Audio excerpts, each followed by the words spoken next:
Naiga predict nga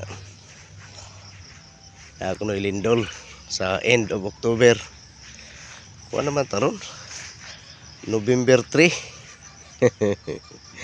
Palpak mo na kamo motuo mo dayon sa mga gisulti dire sa TikTok, sa social media, ang tod nga di na mo mangari sa inyuhang mga ginikanan nga nangamatay kay giingnan mo nga ang mga kalag tuana dito sa langit.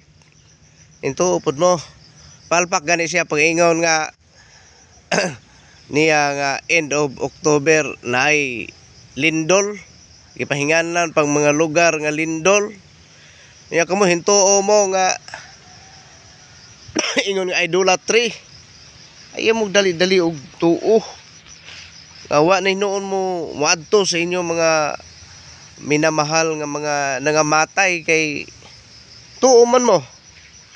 No, mao na din ha.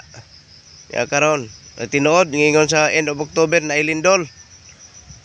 Ang lindol natural kana siya nga mga incidents tungod kay naay liki ang kalibutan. So may lindol gina siya. But it doesn't mean because of idolatry. Because you believe anang mga santos, you believe sa pare, you believe sa ni Mary, you believe in Jesus Christ or what, kinsa inyong ituan dili na mao.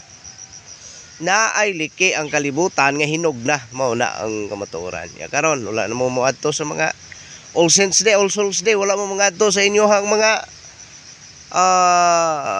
mahal nga mga nawala na sa kalibutan kay you believe nga tuwa sila sa langit. Na mao na din ha.